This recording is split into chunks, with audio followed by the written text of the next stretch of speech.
Hello and what is good viber? How are you doing? Today, your girl Esther Joy is gonna be doing a little chat, okay? She's gonna be sharing with you 3 tips to help you focus, especially if you have ADD or attention deficit disorders.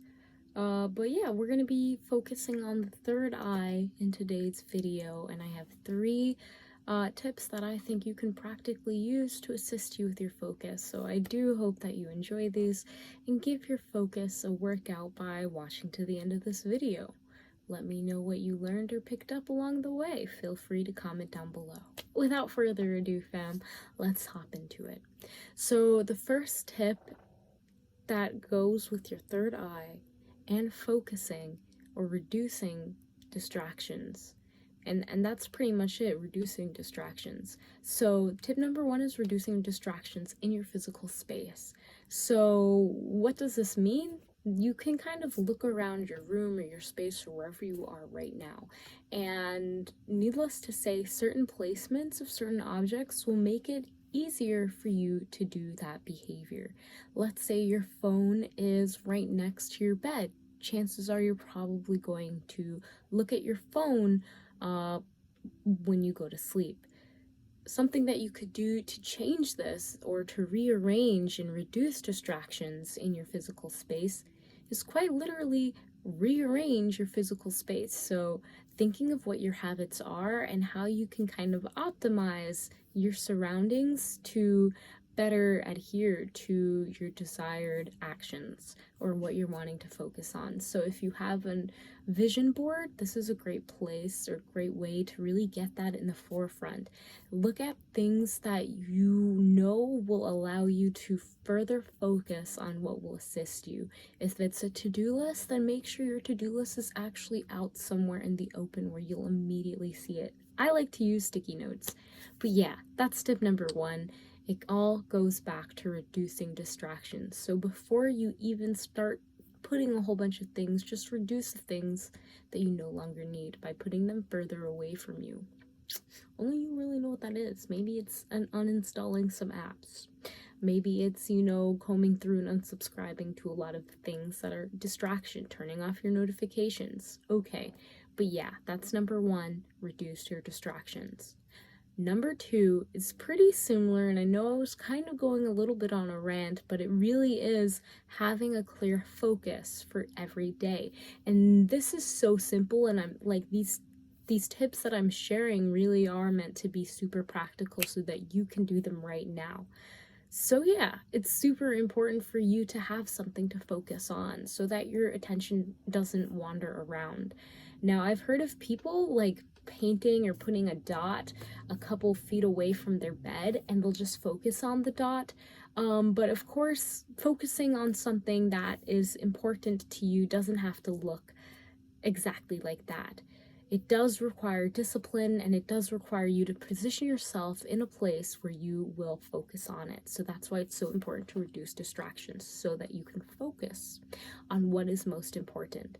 So again, with the idea of the vision board, having this place to focus your attention is perfect. Knowing and allowing it to rest, even if it's kind of wants to go all over the place, give it a container for it to at least go all over the place. And so a lot of the times when you focus, this should be something that's somewhat creative, something that you can actually explore and engage in. This kind of focus really does help. You could say amplify the awareness of your focus because you're kind of forced to, if that makes sense. Okay, but yeah.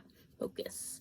Okay, that's number 2. It's pretty obvious, but I hopefully gave you some more tips to inspire you or get those gears turning on how you can really position your environment and your mind to focus more easily.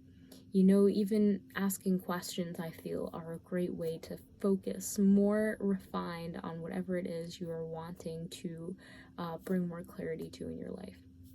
All right, so that's for tip number 2. I hope you guys are, if not already, really actively practicing focus, okay? Taking time to really being like, wow, I'm focused on this and I got it done. And anyways, let's go to number 3. Now, this is the last tip, and This is more of the third eye stuff that we see, but I think you'll probably be pretty familiar with it, and it's visualize. Visualize what you are wanting to do with your time. Now, this is really specific. You're not going to visualize for this if you're wanting to refine your third eye and really strengthen it, then just visualize what you want to do for a day. Start off with that. Visualize what the top 3 tasks that you want to finish for that day. And this is why it might be really important for you to have like a sticky note or something where you've wrote down these top 3 things to do that day and then actually visualize them. So yeah, you visualize them a little bit when you write it down, but actually bring yourself into this space of what it will feel like and what has to be done in order for what you wrote down on that to-do list to happen. It should be practical. You should be able to visualize it because it's something that you obviously to some extent know how to do or know how to do. If that makes sense. Anyways, visualize. Visualization is also such a powerful way to utilize our third eye chakra when it comes to manifestation, and it definitely assists us with honing in on our attention and where our attention is going. We must understand that visualization is just a part of manifestation and that you still have to take action, but my hope is by following these 3 steps of reducing distraction, focusing and positioning yourself to focus more often, and visualizing, the top 3 things that you have to do every day and mastering that and moving on and growing, that you will create systems that will assist you even further with your visualization. So these are just 3 building blocks that I hope help you as you continue to just build discipline with your focus and to allow that attention to work for you. Yeah, let me know if you like this video by pressing the thumbs up. It helps me know, helps me make more videos like so. Comment down below what you appreciated about this video, what you got out of it, what you would add. I would love to know, and I will see you in the next video. If you are interested or curious about learning more about the chakras, then definitely check out the link below. You'll see the Check Your Chakras course. We have a lot going on, and we're expecting to have our first mini course, which is going to be live coming up pretty soon. So with that being said, keep tabs on that. If you're interested in learning more about the chakras, you're going to want to check it out. But yeah, if you're just hanging around because I guess I'm gonna say congratulations, you did amazing. Your attention stayed very well, and I'm thankful for your time and your attention. I hope you enjoy the rest of your day. Again, thank you so much for tuning in, and let me know if you'd like further future suggestions or videos like this one. Anyways, namaste, God bless.